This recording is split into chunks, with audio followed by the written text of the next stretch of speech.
pelo sinal da Santa Cruz, livrai-nos, Deus nosso Senhor, dos nossos inimigos. Em nome do Pai, do Filho e do Espírito Santo. Amém. Amém. Eclesiastes, capítulo 1, versículos do 1 ao 18. Muitos relatos na Bíblia, eles brotam da experiência com a graça de Deus. Mas também tem relatos na Bíblia de pecados, inclusive de pecados horrorosos, como por exemplo o pecado de incesto, que é pai se envolver com a filha, filho se envolver com a mãe, não é esse tipo de coisa. Mas tem isso na Bíblia? Tem. Inclusive a denúncia de pecados de pessoas até santas, como era o caso de Davi, mas um pecador santo porque se entregou nas mãos de Deus, se permitiu converter e santificar, mas um homem que foi muito sanguinário, matou muita gente, não é? Cometeu um adultério, matou o marido da mulher com a qual ele se envolveu. Então a Bíblia não é um livro de historinhas bonitas. A Bíblia é um livro, é uma palavra que nos traz a verdade diante dos olhos. Algumas coisas para a gente imitar e outras coisas para a gente evitar. Por isso que em algumas coisas que nós vamos ler na Bíblia, está narrada a experiência da pessoa quando não contava com a graça de Deus. E se você quiser entender o que é o tempo de alguém, não é? A experiência da vida sem a graça de Deus, você vai encontrar nessas palavras que nós vamos ler agora. O que acontece com uma pessoa até preparada, inteligente, sábia, mas que quer enfrentar a vida e o mundo sem a graça de Deus? Ela vai se frustrar, ela vai se decepcionar, ela vai acumular feridas, ela vai ter desgosto pela vida, ela vai sentir vontade de morrer. E você talvez pergunte, mas gente boa? Sim, muita gente boa, em alguma altura perdeu a mão e perdeu o sentido da própria vida, ou descobriu a própria vida sem nenhum sentido e de repente se viu com vontade de morrer. Quando a graça de Deus é colocada à margem da nossa vida, é marginalizada, fica na periferia da nossa vida, a nossa vida perde o sabor. Não há sabedoria no que nós fazemos. Mas vamos deixar a palavra de Deus falar isso para nós agora. Eclesiastes capítulo 1, versículos do 2 ao 18. Vaidade das vaidades, diz o Eclesiastes. Vaidade das vaidades, tudo é vaidade. Vaidade quer dizer vazio. Tudo é vazio. Que proveito tira o ser humano de todo o trabalho com o qual ele se afadiga debaixo do sol? Uma geração passa, outra geração vem, e a terra continua sempre a mesma. O sol se levanta, o sol se põe e se apressa para voltar ao seu lugar onde renasce. O vento gira para o sul e dobra para o norte, passando ao redor de todas as coisas, ele prossegue e volta aos seus rodeios. Todos os rios correm para o mar e o mar, contudo, não transborda. Para o lugar de onde saíram, voltam os rios no seu percurso. Todas as coisas são difíceis e não se pode explicá-las com palavras. A vista não se cansa de ver, nem o ouvido se farta de ouvir. O que foi, é isso mesmo que será. E o que foi feito, é isso mesmo que vai ser feito. E não há nada de novo debaixo do sol. Não há nada de novo debaixo do sol. Uma coisa da qual se diz, eis aqui algo de novo. Ela já nos precedeu nos séculos que houve antes de nós. Não há memória dos tempos antigos. E quanto àqueles que vieram depois, tampouco deles haverá memória junto aos que viverem por último. Eu, o Eclesiastes, fui rei de Israel em Jerusalém e propus no meu espírito procurar e investigar com sabedoria tudo o que acontece debaixo do sol. É uma tarefa ingrata que Deus confiou aos filhos de Adão para com ela se ocuparem. Examinei todas as coisas que se fazem debaixo do sol. Pois bem, tudo é vaidade e aflição do espírito. Que coisa forte, hein? Examinei tudo, perscrutei tudo, vasculhei em busca de respostas, todas as coisas que existem nesse mundo, tudo aquilo que está debaixo do sol. Pois bem, cheguei à minha conclusão: tudo é vaidade, tudo causa agonia, tudo dá uma aflição de espírito. Por quê? Porque o que é torto não se pode endireitar e o que falta não se pode contar. Disse comigo em meu coração: desenvolvi e acumulei sabedoria mais do que todos os meus predecessores em Jerusalém. Minha mente alcançou muita sabedoria e conhecimento. Esforcei-me de coração em compreender a sabedoria e o conhecimento, e também a tolice e a insensatez, e reconheci que nessas coisas também está a aflição do espírito, está a angústia do coração. E isto porque muita sabedoria, muito desgosto. Quanto mais conhecimento, mais sofrimento. Palavra do Senhor. Graças a Deus. Talvez você termine essa palavra dizendo assim: será? Meu Deus. Sim, o Eclesiastes tem toda a razão sob uma perspectiva. Por isso vale a pena a gente retomar algumas coisas aqui nesta palavra. Ele começa dizendo: vaidade das vaidades, tudo é vaidade, tudo é vazio. Porque quando o vazio está dentro de nós, minha gente, nada é capaz de nos preencher. Se Deus não preencher a sua alma, dinheiro não vai te satisfazer. Você vai ser igual um poço sem fundo. Conheço muita gente boa que conseguiu ter uma realização financeira, profissional, excelente na vida, e que faz muito bem a si mesmo e às pessoas com aquilo que conquistou. Mas eu encontrei muita gente também, conheci, pessoa que não cansa de armazenar dinheiro, tem muito, e a pessoa ela não sabe partilhar, é mesquinha, porque o pouco que ela dá, ela acha que afeta no montante que ela tem. E passa a vida inteira ajuntando, fazendo contas. E no fundo, quanto mais tem, mais vazio se sente. Por que a pessoa se sente vazia? Se ela tem possibilidades, até com as conquistas materiais dela, praticamente ter tudo de material que o dinheiro pode comprar.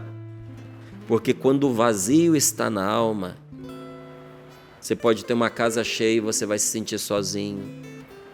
Você pode ter o melhor trabalho do mundo que você não vai se realizar.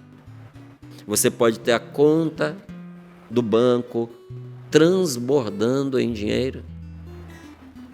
Mas tudo que você obtiver com aquilo, não vai trazer o mínimo de realização para você, porque o vazio está dentro da alma. Mas o contrário também é verdadeiro. Quando nós estamos cheios de Deus, e eu te digo isso porque eu experimentei as duas realidades. Quando nós estamos cheios de Deus, a gente se sente satisfeito até com as fraquezas que a gente tem, até com as perdas que a gente sofre.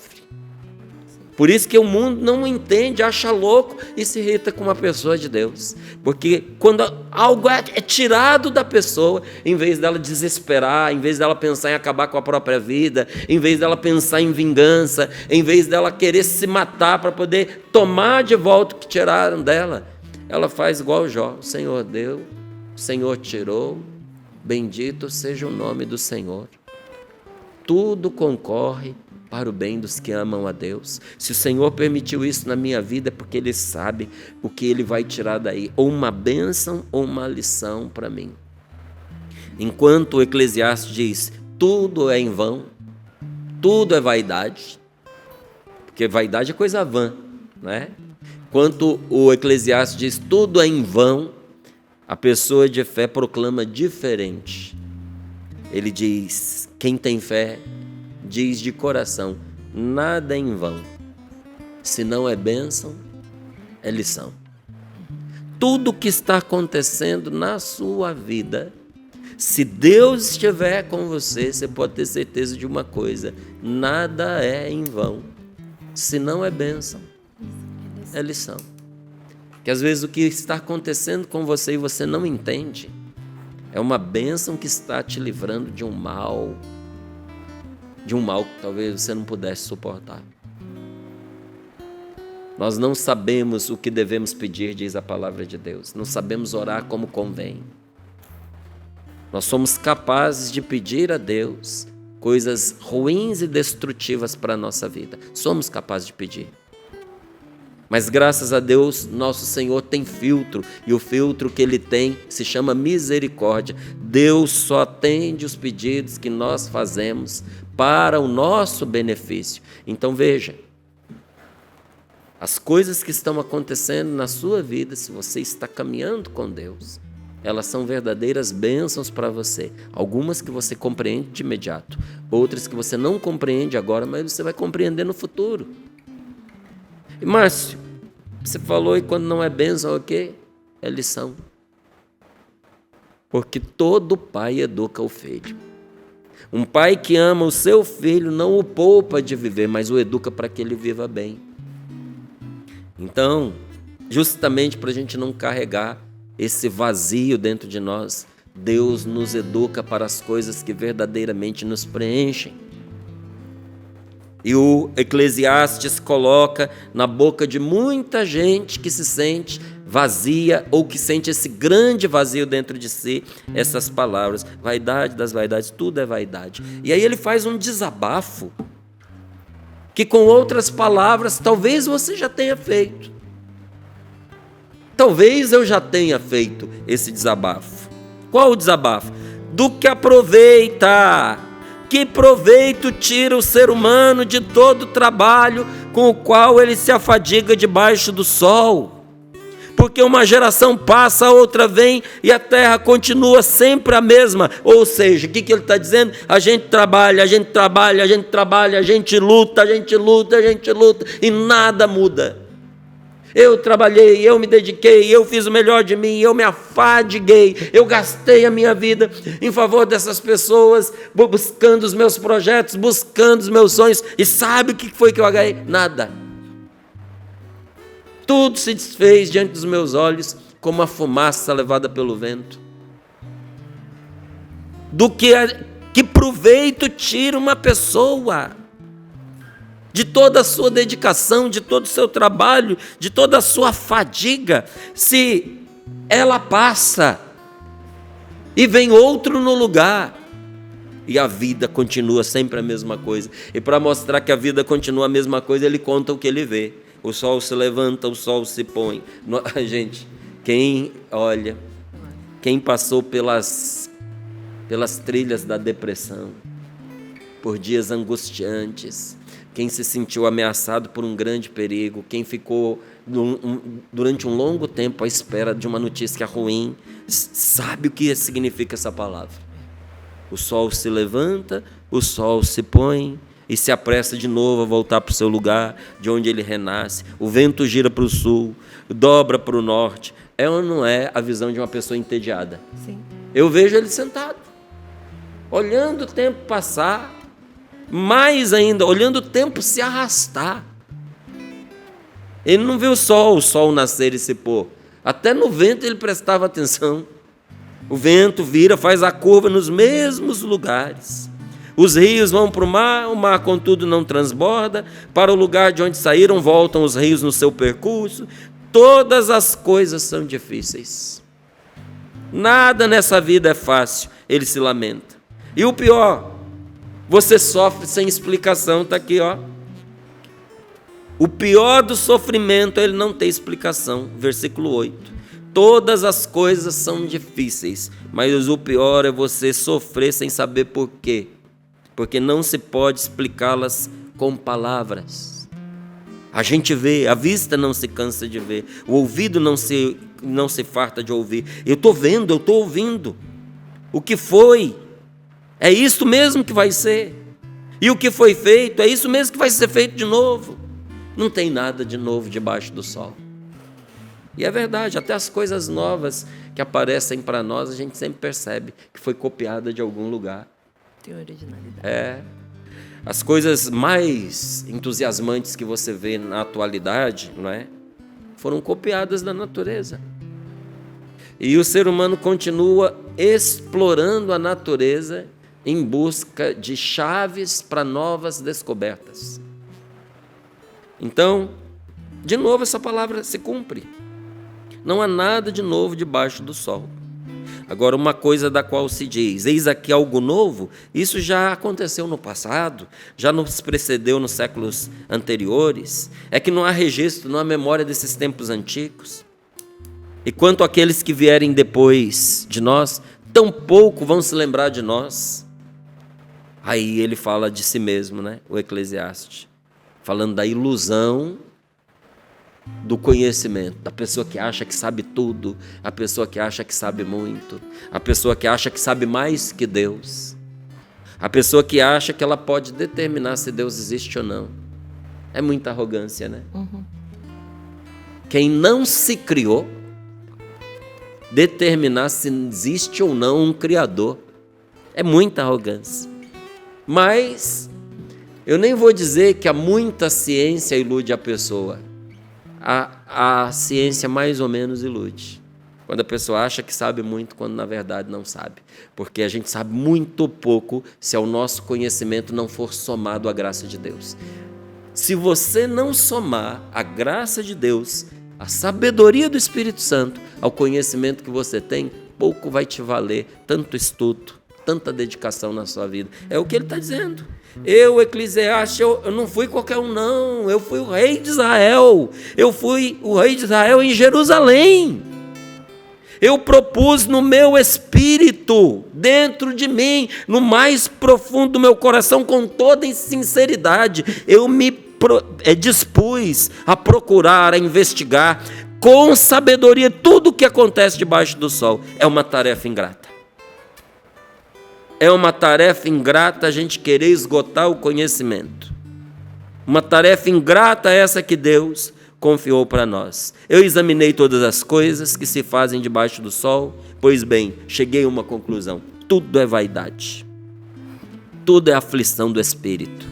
O que é torto não se pode endireitar. E o que falta não se pode contar. Meu Deus do céu.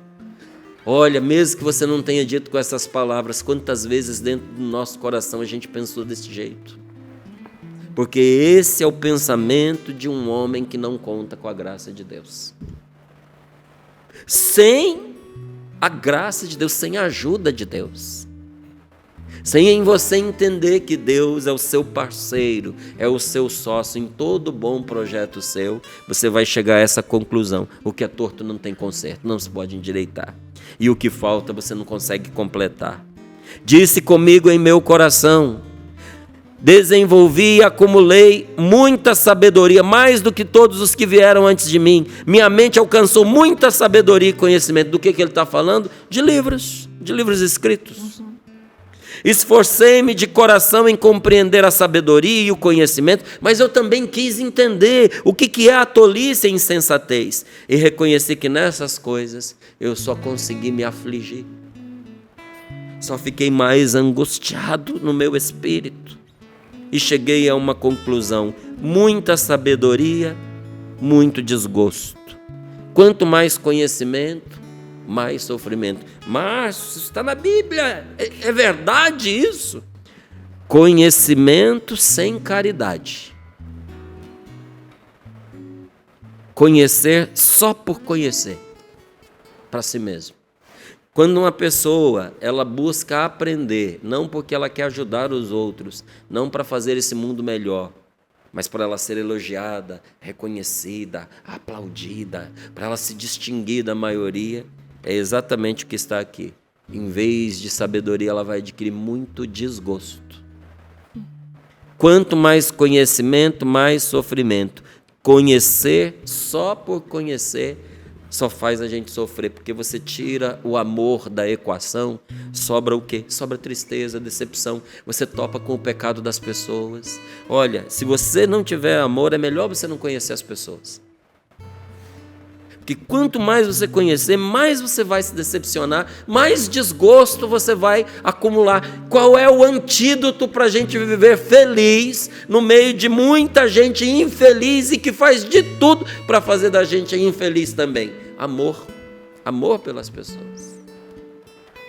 Olha que tesouro a palavra de Deus coloca no nosso colo nesta manhã. Muita sabedoria, muito desgosto. Quanto mais conhecimento, mais sofrimento.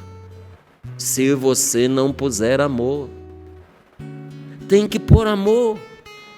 Eclesiastes faz o retrato do que acontece quando a pessoa separa o conhecimento do amor. Quando a pessoa sabe só por saber, para ter conhecimento, mas ela não ama. Olha, uma pessoa que não tem amor no coração, quanto mais conhecimento ela tem, mais perigosa ela é. Ela é um perigo, porque sem amor a pessoa se torna má, a pessoa faz maldade com as outras. Então, o conhecimento na mão dela se torna uma arma. A vida se torna um tédio. A vida não tem novidade, é sempre a mesma coisa quando você separa conhecimento do amor.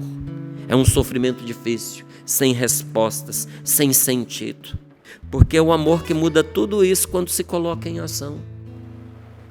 Você já deve ter visto muita gente sem cultura escolar, sem instrução acadêmica, mas com uma sabedoria que faz calar os grandes entendidos. Qual é o segredo desta pessoa?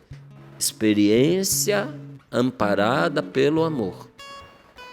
Não pense que a experiência do pobrezinho por si só é capaz de produzir uma pessoa sábia. Não, tem muita gente que foi miserável a vida inteira, faltou tudo para a pessoa, faltou saúde, faltou comida, faltou remédio, só não faltou sofrimento. E a pessoa é amarga de doer, que você não pode ficar perto dela, porque senão ela amarga a sua vida também. Então quem é essa pessoa? Pobre, sem instrução, mas cheia de felicidade, de alegria. Aquela pessoa que entendeu que o maior tesouro que alguém pode ter é viver essa vida com amor na presença de Deus, porque a caridade abre o nosso coração para Deus e dá prioridade ao que Deus nos revela em cada situação. Uma pessoa que ama enxerga o mundo totalmente diferente de uma pessoa que não ama. Só você lembrar de quando você estava apaixonado. O pessoal diz, né, que o mundo fica cor-de-rosa quando você está apaixonado. Se fica cor-de-rosa, eu não sei, mas que ele muda de cor, ele muda. Sabe, tudo fica mais vivo. Esses dias não, no domingo, não é? Domingo de Páscoa. Eu abri a janela, respirei o ar e disse, nossa, esse dia está diferente, não é? As cores estão mais intensas, é tudo mais vivo, participando da missa ali no santuário do Pai das Misericórdias. Sabe quando é que você sente a sua alma rejuvenescer? Sabe o frescor da manhã? Já não era tão manhã quando eu fui à missa, no domingo, no santuário. Mas sabe quando você sente aquele frescor da manhã, que só os momentos de oração trazem para nós? E ali no santuário, participando da missa, eu lembrei daquelas convivências que nós fazíamos há uns 20 anos atrás na comunidade, 25 anos atrás, 28 anos atrás. O Padre Jonas ia conosco, às vezes para um lugar retirado. Lembro que uma vez a gente foi, a comunidade inteirinha, foi para uma cachoeira, não é? E ali a gente montou as estruturas para a gente comer, fazer um almoço à beira da cachoeira, lá nos Macacos. Não é? E começamos o nosso dia com a oração. Gente, há um frescor que acompanha a presença de Deus. Há um frescor que acompanha um homem de Deus, uma mulher de Deus. Há um frescor nessa experiência que envolve o Espírito Santo, que nos faz saborear a vida de uma maneira diferente, que nos dá uma maneira diferente de enxergar o mundo. E digo a você, muito mais verdadeira, muito mais real do que aquela que a gente tenta ver sem Deus. Tem gente que acha que está se desalienando se tirar Deus da sua vida, que vai enxergar a vida como ela é. Não. Você vai enxergar a vida como o diabo a pintou. Você vai enxergar a vida nas suas deformidades. Você vai enxergar a vida pela perspectiva do erro e não da verdade. Só com Deus você vai ter um conhecimento verdadeiro. Por isso que quando uma pessoa deixa de colocar Deus em primeiro lugar na vida dela, ela se perde no meio de tanta informação.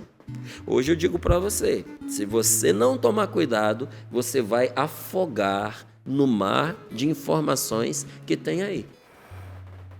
Eu estou dando graças a Deus, porque o negócio ficou descontrolado. É tanta informação que é como se não tivesse. No começo, as pessoas não tinham acesso. De repente, o acesso começou. Aí começou todo mundo a ter acesso a muita coisa. Aí um mar de porcaria veio junto com as informações. Você não sabia o que era verdade, o que era mentira. Agora você tem tanta informação que você não dá conta delas. Isso é maravilhoso. Porque provoca você a ter discernimento. Devolve a você a sua capacidade de pensar e de se perguntar: isso é verdade, isso é mentira, isso vem de Deus ou isso vem do inimigo de Deus? E no meio de tantas informações que a gente recebe e de tanto conhecimento que tem por aí, você é obrigado a selecionar, porque a gente não dá conta de tudo. Então a gente é arremetido ao que é essencial, ao que é indispensável. E você, se você for reduzindo a sua leitura, e você é uma pessoa de fé, você vai chegar à mesma conclusão que eu. Você vai se apegar com a sua Bíblia, você vai abraçá-la, você não vai largá-la mais. Então, no meio de tantas coisas que a pessoa fica sabendo nessa vida, nesse mundo, ela vai desanimando de amar, porque vai sabendo por uma perspectiva de erro, que desqualifica Deus como o primeiro na vida da gente. Então, quem ama a Deus, quer primeiro fazer aquilo que Deus lhe inspira. O que significa amar a Deus sobre todas as coisas? O que significa dizer, Ele é o meu Senhor e o meu Deus? Quer dizer que primeiro na minha vida, eu escolho fazer o que Deus me inspira. Eu escolho primeiro aquilo que agrada a Deus.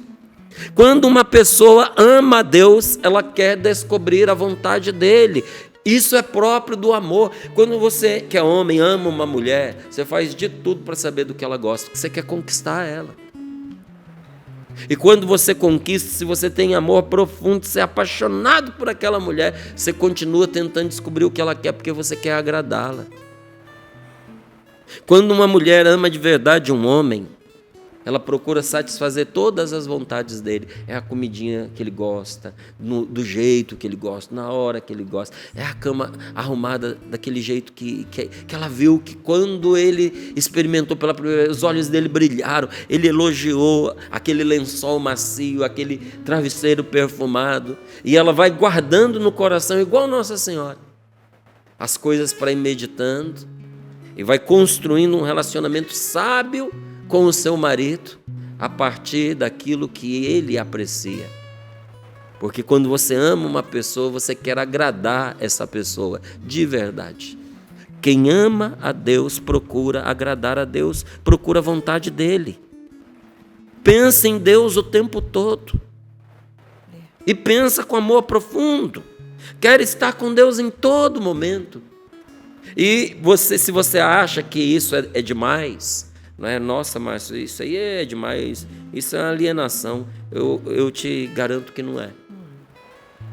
Porque no começo, quando eu fui vivendo isso, eu achava que de repente eu estava exagerando, sabe?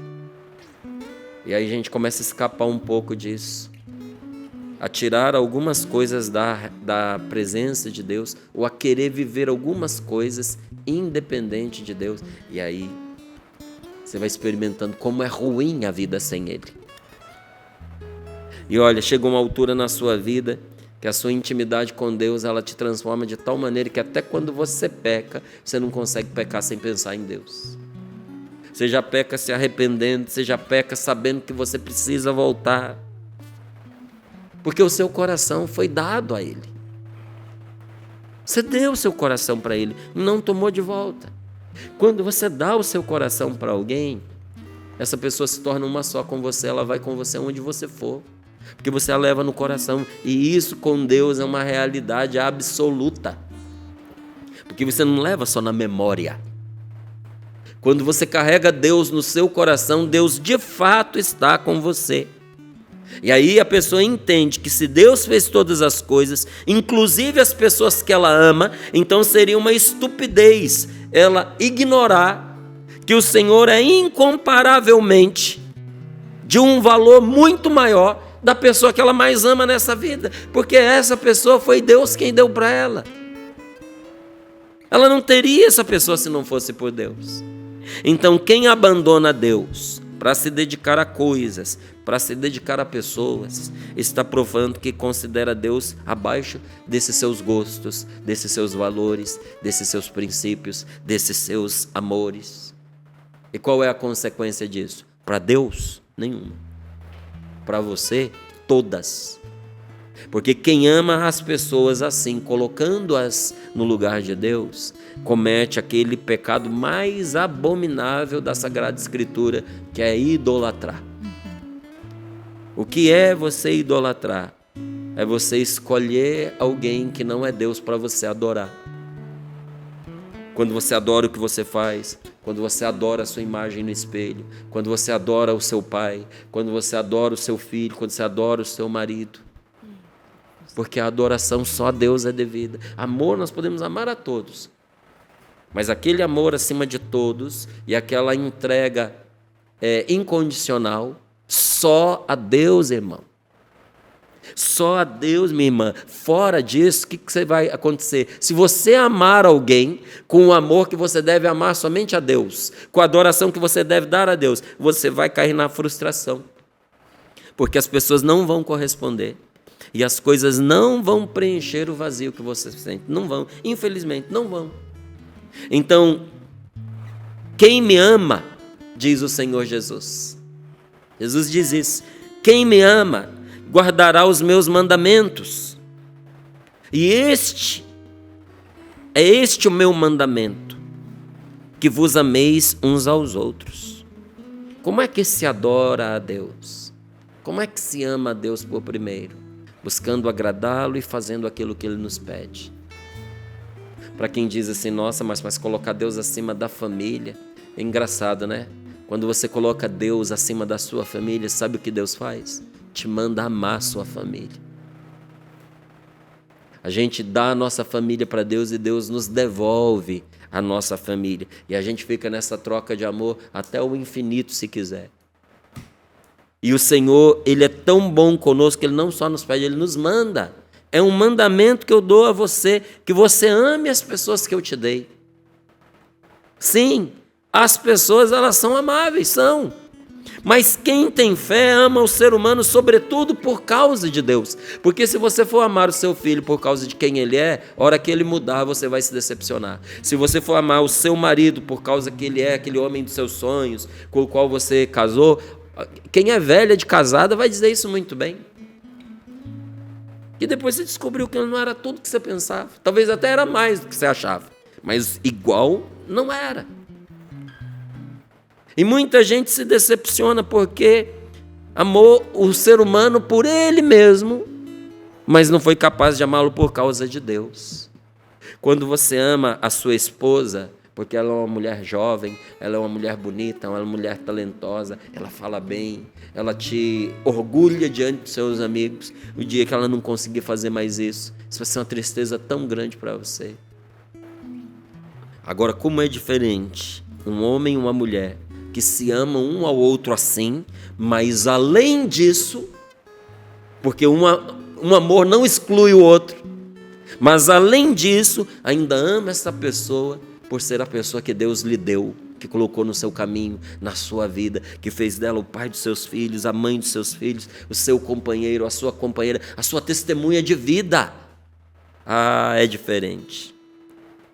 É diferente. E quem se exime desse amor não agrada a Deus, não guarda o mandamento. Quem não guarda o mandamento também não pode amar o Senhor.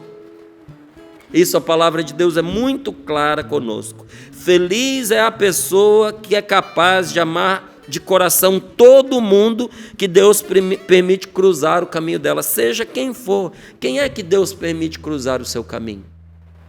Com quem você tem convivido? A quem você pode dizer que lhe é próximo? Feliz de você se consegue amar esta pessoa. E quem ama a Deus quer o bem e faz o bem a todos sem exceção. E por isso, uma pessoa que ama de verdade, ela é pobre. Porque ela não se guarda para si mesma. Muito interessante, né? A gente vê isso nos homens de Deus, nas mulheres de Deus. Eles se gastam por inteiro. É como aquela música, né? Só por ti, Jesus. Quero me consumir. A gente se gasta para iluminar, não é? A gente morre para que haja luz na casa da gente. A gente morre para dar vida para outra pessoa. A gente se cansa para que o outro tenha sossego, para que o outro tenha descanso. Olha, quantas vezes eu vejo lá em casa o amor traduzido em trabalho na pessoa da minha esposa. Depois de trabalhar uma semana inteira, trabalhar nos seus trabalhos, serviço de casa não acaba. Quando chega o fim de semana, os meninos vêm. E o momento que ela podia descansar, ela vai se desdobrar em outros trabalhos para que eles tenham um descanso. Porque se ela não lavar a roupa que eles trazem, eles terão que lavar. E se ela não fizer aquela comidinha especial que eles tanto gostam, eles não vão ter aquela comidinha especial. Aí a pessoa se gasta, mas gasta-se conforme o que Deus lhe inspira, dando a quem quer que precise dela. Sabe, amor de verdade se traduz em serviço. Então quem faz como Deus ao ajudar as pessoas, não fica olhando se a pessoa é boa, se a pessoa é má, se ela merece ou se ela não merece. A pessoa olha se ela está precisando de verdade. Se está precisando, eu vou ajudar. Porque também é um filho de Deus. E eu lhe digo, olha, quantas vezes na vida da gente, né? A gente sofre para se vencer e ajudar quem na nossa concepção não merece. Mas por causa de Deus a gente ajuda. Por quê? Porque o outro precisa. Mas as pessoas de Deus, elas não são imbecis. Elas não são tontas. Elas não ignoram as malícias que muitas vezes cercam aqueles que estão à sua volta. E na hora de escolher a quem ela vai ajudar, ela também tem critérios. Um homem de Deus ajuda todo mundo que ele consegue. Mas quando ele vai ajudar os que ele consegue, ele prioriza primeiro as pessoas dedicadas, as pessoas trabalhadeiras, as pessoas de bem. E depois os outros, ela dá conta. Então tem uma precedência.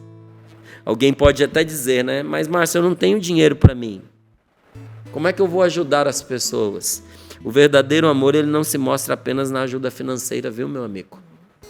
Ele se mostra muito mais quando nós aconselhamos a pessoa e nós a ajudamos a sair do buraco. Quando nós ajudamos a pessoa a se aproximar de Deus. Quando nós arregaçamos as mangas para cuidar delas. Para ajudá-la nos trabalhos que ela tem.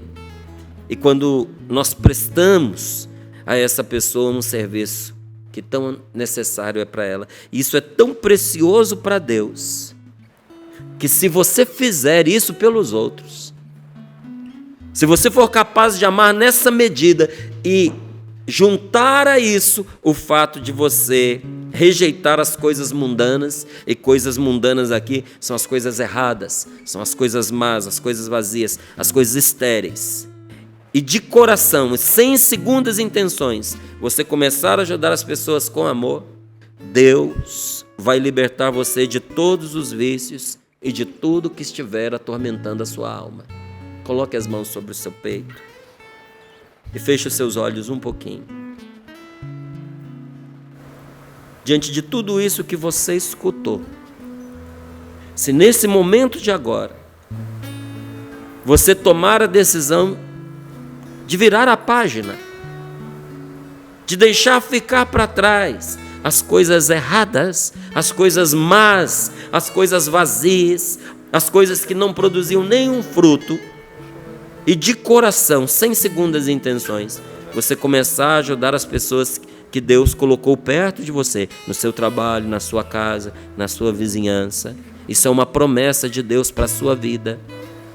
Deus vai libertar você de todos os seus vícios e de tudo o que estiver te atormentando. Tudo que estiver sendo um tormento, Ele vai tirar do seu caminho. Dê a sua resposta ao Senhor agora. Confio em Ti, Senhor. Diga a Ele se é isso que você quer. Quero, Jesus, permanecer na Tua graça. Entre no amor de Deus. Quero permanecer contigo, Senhor. Entre no amor do Senhor. Porque quando uma pessoa entra no amor de Deus, Deus abre os olhos dela, como está abrindo os seus nesta manhã, acordando você para coisas grandiosas que antes você não sabia. Por isso que quem ama de verdade segue a Deus sem se cansar, sem se fatigar, pelo contrário, tem ânimo forte para enfrentar a vida, aguenta as lutas, as humilhações, as ofensas e às vezes nem se dá conta das dificuldades, diferente do Eclesiastes que diz: tudo é difícil, a vida é uma aflição. Não, ame a Deus, se entregue a Deus, que vai ter sofrimento, que vai passar pela sua vida sem sequer você notar. As pessoas é quem vão falar para você: nossa, como é que você pôde enfrentar isso? Senhor, eu te peço, derrama sobre nós o Teu Espírito Santo, porque nós precisamos desta graça, que a Tua palavra nos desperta para ela nesta manhã, Senhor. Muito obrigado, porque nesta manhã o Senhor está nos protegendo de nós ficarmos alimentando coisas ruins dentro de nós. Muito obrigado, meu Deus. Obrigado, Senhor. Nós contamos com a Sua graça, Senhor Jesus. A Tua graça me basta, Senhor. É tudo que eu preciso ter. O Teu amor é o que me conduz, razão maior do meu viver. Contigo seguro eu sei estou, em Tuas mãos eu espero. Firma meus passos, me mostra, Senhor, fazer Tua vontade é o que eu quero. Guia-me, leva-me, conduza-me por Tuas veredas. Guia-me, leva-me, Senhor, guia-me.